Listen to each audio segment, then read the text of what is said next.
আসসালামু আলাইকুম। আমন্ত্রণ জানাচ্ছে 52 টাইমসে। পাকিস্তান শুধুমাত্র ভারতের জন্য 130টি পরমাণু ক্ষেপণাস্ত্র তাক করে রেখেছে বলে হুমকি দিয়েছেন পাকিস্তানের রেলমন্ত্রী হানিফ আব্বাসি। এছাড়া ঘড়ি, শাহিন, গজনবির মতো উচ্চ ক্ষমতা সম্পন্ন মিসাইলও প্রস্তুত আছে বলে ভারতকে হুঁশিয়ারি দিয়েছেন তিনি। রোববার 27 এপ্রিল এক প্রতিবেদনে এ তথ্য জানিয়েছে ইন্ডিয়া টুডে। মুসলিম লীগের এই নেতা এমন সময় এই বিস্ফোরক মন্তব্য করলেন যখন ভারত নিয়ন্ত্রিত জম্মু কাশ্মীরে সাম্প্রতিক সন্ত্রাসী হামলার জেরে পারমাণবিক প্রতিবেশী দুদেশের মধ্যে চরম উত্তেজনা সৃষ্টি হয়েছে। এমনকি দুই দেশের সীমান্তে দফায় দফায় গুলিবর্ষণের ঘটনাও ঘটেছে। শনিবার এক অনুষ্ঠানে পাকিস্তানের রেলমন্ত্রী হানিফ আব্বাসি বলেন, তারা অর্থাৎ ভারত যদি সিন্ধু নদের পানি বন্ধ করে দেওয়ার সাহস করে তাহলে সর্বাত্মক যুদ্ধের জন্য প্রস্তুত হওয়া উচিত। তিনি বলেন, মিলিটারি সরঞ্জাম, মিসাইল শুধু দেখানোর জন্য আমরা রাখিনি, পরমাণু ক্ষেপণাস্ত্র প্রস্তুত আছে। কোথায় রাখা আছে সেটা কেউ জানে না, কিন্তু এটুকু বলে রাখছে এসব ব্যালিস্টিক মিসাইল ভারতের দিকেই তাক করা আছে। ভারতীয় বিমানের জন্য পাকিস্তানের আকাশসীমাও বন্ধ করে দেওয়ার প্রসঙ্গ টেনে হানিফ বলেন, নয়াদিল্লি তার পদক্ষেপের কঠোর পরিণতি বুঝতে শুরু করেছে। তার দাবি 10 দিন এরকম চললেই ভারতের এয়ারলাইন্স সংস্থাগুলো দেউলিয়া হয়ে যাবে। ভারতের নিরাপত্তা ব্যর্থতার কারণে পহেলগাম হামলার মতো ঘটনা ঘটেছে বলে দাবি করেছেন হানিফ। ভারত কিছু হলেই অকারণে পাকিস্তানের উপর দায় চাপায় বলেও মন্তব্য করেন তিনি। এদিকে জম্মু ও কাশ্মীরের পহেলগাঁয়ে হামলার প্রেক্ষিতে পারমাণবিক অস্ত্রধারী দুই প্রতিবেশী ভারত ও পাকিস্তানের মাঝে সীমান্তে আবারও গুলি বিনিময়ের খবর পাওয়া গেছে। এমন পরিস্থিতিতে পাকিস্তানের প্রতিরক্ষা মন্ত্রী খাজা আসিফ সতর্ক করে দিয়ে বলেছেন, ভারত যদি উত্তেজনা ছড়ায় এবং এতে যদি পরিস্থিতির অবনতি ঘটে তাহলে আমাদের কেউই থামাতে পারবে না। শনিবার রাতের এই ঘটনা নিয়ে টানা 3 রাত ধরে কাশ্মীর সীমান্তে ভারত ও পাকিস্তানের সেনাদের মধ্যে গোলাগুলির ঘটনা ঘটল। ভারতীয় গণমাধ্যমে গোলাগুলির জন্য পাকিস্তানকে দোষারোপ করা হলেও পাকিস্তানের পক্ষ থেকে বা দেশের সংবাদ মাধ্যমে এ বিষয়ে কোনো তথ্য পাওয়া যায়নি। এনডিটিভি প্রতিবেদনে জানিয়েছে, পহেলগাঁয়ে ভয়াবহ হামলার পর ভারত নিয়ন্ত্রিত জম্মু ও কাশ্মীরের নিয়ন্ত্রণ রেখা তথা এলওসি বরাবর পরিস্থিতি উত্তেজনাপূর্ণ হয়ে রয়েছে। পাকিস্তানি সেনা ও ভারতীয় সেনাদের মধ্যে নিয়মিত গোলাগুলির ঘটনা ঘটছে। শনিবার রাতেও পাকিস্তানি সেনাদের পক্ষ থেকে ছোট অস্ত্রের উস্কানিমূলক গুলিবর্ষণের ঘটনা ঘটে। ভারতীয় সেনাবাহিনী এক বিবৃতিতে দাবি করেছে, 26 ও 27 এপ্রিল রাতের মধ্যে পাকিস্তানের সেনা পোস্টগুলো তুত মারিগালি এবং রামপুর সেক্টরের বিপরীতে কোনো উস্কানি ছাড়াই ছোট অস্ত্র দিয়ে গুলি চালিয়েছে। আমাদের সেনারা যথাযথভাবে এর জবাব দিয়েছে। উদ্ভূত পরিস্থিতিতে পাকিস্তানের প্রতিরক্ষা মন্ত্রী খাজা আসিফ রোববার বলেছেন, পুরো পাকিস্তান আজ সশস্ত্র বাহিনীর সঙ্গে ঐক্যবদ্ধ হয়েছে। ভারত যদি উত্তেজনা ছড়ায় তাহলে আমরা পুলওয়ামার ঘটনায় যেভাবে প্রতিক্রিয়া দেখিয়েছিলাম ঠিক সেভাবে মোদি সরকারকে কঠোর জবাব দেওয়া হবে।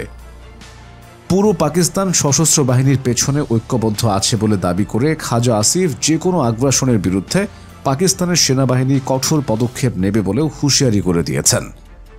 তিনি বলেন, পারমাণবিক শক্তিধর দুই রাষ্ট্রের যে কোনো সংঘাত আঞ্চলিক ও বৈশ্বিক শান্তির জন্য গুরুত্বপূর্ণ হুমকি হয়ে উঠবে। এই বিষয়টি বিশ্ব সম্প্রদায়ের নজরে আনা হয়েছে। তারা পহেলগাঁয়ের এই ঘটনার তদন্ত শুরু করতে পারে। ভারতকে সতর্ক করে দিয়ে পাকিস্তানের প্রতিরক্ষা মন্ত্রী বলেন, উত্তেজনা যদি বাড়তে থাকে তাহলে কেউই আমাদের থামাতে পারবে না। ভারতের প্রধানমন্ত্রী নরেন্দ্র মোদী যদি উত্তেজনা বাড়ানোর পথ বেছে নেন তাহলে আমরা তাকে পুরো পথে তাড়া করব। এদিকে পহেলগাঁয়ে হামলার পর নিজেদের নিয়ন্ত্রিত কাশ্মীরে রীতিমতো তাণ্ডব চালাচ্ছে ভারতীয় সেনারা। সঙ্গে চলছে ধ্বংসযজ্ঞ। কাতার ভিত্তিক সংবাদ মাধ্যম আল জাজিরা রোববার 27 এপ্রিল এক প্রতিবেদনে জানিয়েছে, পেহেলগামের সেই হামলার পর জম্মু কাশ্মীরে অন্তত 9টি বসতবাড়ি ধ্বংস করা হয়েছে, যেগুলো বিদ্রোহীদের বাড়ি বলে অভিযোগ করা হয়েছে। ফারুক তিদা নামের এক বিদ্রোহীর আত্মীয় বলেছেন, ভারত এখন ইসরায়েলি কৌশল অবলম্বন করছে। তারা ইসরায়েলিদের মতো বাড়ি ধ্বংস করছে। ফিলিস্তিনি কোনো স্বাধীনতাকামী যদি ইসরায়েলিদের উপর হামলা চালায় তাহলে তাদের বাড়ি ধ্বংস করে দেয় দখলদার ইসরায়েলের সেনারা, যা মানবাধিকারের সুস্পষ্ট লঙ্ঘন বলে মতামত মানবাধিকার সংস্থাগুলোর। ভারতীয় সেনারা ফারুক তিদার বাড়ি ধ্বংস করার পর তার আত্মীয় ক্ষোভ ঝেড়ে আল জাজিরাকে বলেন, স্থানীয়দের শাস্তি দিতে এগুলো ইসরায়েলি কৌশল।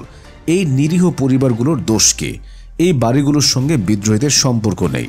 যখন বিদ্রোহীরা বছর বছর আগে বাড়ি ছাড়ে তখন তারা তাদের পরিবারদেরও ছেড়ে যায়। ফারুক তিদা লস্করি তৈয়বায় যোগ দিয়েছেন বলে ধারণা করা হয়। গত রোববার তার পারিবারিক বাড়িটি বিস্ফোরক দিয়ে ধ্বংস করা হয়। ফারুক তিদার পরিবার জানিয়েছে তিনি 1990 সালের দিকে পাকিস্তানে চলে যান, এরপর আর কখনো ফিরে আসেননি। দক্ষিণ কাশ্মীরের পুলওয়ামা গ্রামের স্থানীয়রা জানিয়েছেন সন্দেহভাজন বিদ্রোহী আহসান শেখের বাড়িও ধ্বংস করেছে ভারতীয় সেনারা। পুলিশের দাবি তিনিও লস্করি তৈয়বার সদস্য। তবে তার বাড়িটি ধ্বংস করতে গিয়ে অন্তত আরও 12টি বাড়ি ক্ষতিগ্রস্ত করে ভারতীয় সেনারা। তাদের একজন আল জাজিরাকে বলেছেন, আমরা ঈশার নামাজ পড়ছিলাম, তখন তারা আমার প্রতিবেশীর বাড়িতে বিস্ফোরণ ঘটায়। আমাদের নিজের বাড়ি এবং পাশে থাকা আরও 1 ডজন বাড়িও ধ্বংস হয়েছে। আমাদের দোষ কি ছিল, আমরা এখন কি করব জানি না। তারা শুধুমাত্র আমাদের প্রতিবেশী ছিল। পেহেলগামে হামলার পর জম্মু কাশ্মীরের বিভিন্ন জায়গায় গণগ্রেফতার চালাচ্ছে ভারতীয় নিরাপত্তা বাহিনী। এ নিয়ে সেখানকার মানুষের মধ্যে উদ্বেগ ও ক্ষোভ দেখা দিয়েছে। অন্যদিকে ভারতের পাঞ্জাবের খালিস্তান আন্দোলনের নেতা গুরুপতবন্ত সিং পান্নুন এক ঘোষণায় বলেছেন, ভারতের যে কোনো সামরিক আগ্রাসনের বিরুদ্ধে পাকিস্তানের পাশে দাঁড়াবে পাঞ্জাবের গোটা শিখ সম্প্রদায়। স্থানীয় সময় শনিবার ওয়াশিংটন থেকে প্রকাশিত এক ভিডিও বার্তায় তিনি এই ঘোষণা দেন। এ সময় তিনি হুঁশিয়ারি দিয়ে বলেন, আমরা কখনোই ভারতীয় সেনাবাহিনীকে পাঞ্জাবের ভূমি ব্যবহার করে পাকিস্তানে আক্রমণ করতে দেব না। রোববার প্রকাশিত এক প্রতিবেদনে এ খবর দিয়েছে দ্য এক্সপ্রেস ট্রিবিউন। প্রতিবেদন অনুযায়ী পান্নুন বলেন, আমরা 2 কোটি শিখ পাকিস্তানের পক্ষে এক প্রাচীরের মতো দাঁড়িয়ে আছে। একই সঙ্গে তিনি ভারতের সংখ্যালঘুদের উপর অত্যাচারের কঠোর সমালোচনা করে জানান, ভারতে বিশেষ করে শিখদের প্রতি যে দমননীতি চলছে তা আজ গোটা বিশ্ব দেখছে। এদিকে কাশ্মীর ইস্যুতে চলমান উত্তেজনাকর পরিস্থিতি প্রসঙ্গে পান্নুন বলেন, এখন 1965 বা 1971 সাল নয়, এটা 2025। পরিস্থিতি পাল্টে গেছে। এ সময় পাকিস্তানের নামের তাৎপর্য উল্লেখ করে তিনি বলেন, পাকিস্তান শব্দের অর্থই পবিত্রতা। আমাদের ঐতিহ্য হলো আমরা কখনো আগ্রাসন শুরু করি না, করবও না। ভারতীয় নেতৃত্বের প্রতি কঠোর হুঁশিয়ারি দিয়ে পান্নুন বলেন, যে আক্রমণ করে সে টেকে না, সেটা ইন্দিরা গান্ধী হোক, নরেন্দ্র মোদী হোক বা অমিত শাহ। পাশাপাশি তিনি জানান, আমরা মোদী, অজিত দোভাল, অমিত শাহ ও এস জয়শঙ্করকে আন্তর্জাতিক আইনের আওতায় এনে বিচারের মুখোমুখি করব। এছাড়াও পান্নুন আরও দাবি করেন, ভারতের পহেলগাঁওয়ের সাম্প্রতিক হামলা আসলে ভারতীয় সরকারের একটি লোক দেখানো আক্রমণ। ভারত এর মাধ্যমে নিজেদের হিন্দু নাগরিকদেরই হত্যা করেছে রাজনৈতিক সুবিধা ও নির্বাচনী লাভের উদ্দেশ্যে। পান্নুনের এই বক্তব্য এমন এক সময় এলো যখন ভারতীয় উপমহাদেশে আঞ্চলিক উত্তেজনা চরমে, আর এর ফলে ভারতের রাষ্ট্রীয় মদদে সংখ্যালঘু নির্যাতনের অভিযোগ আরও জোরালো হয়েছে।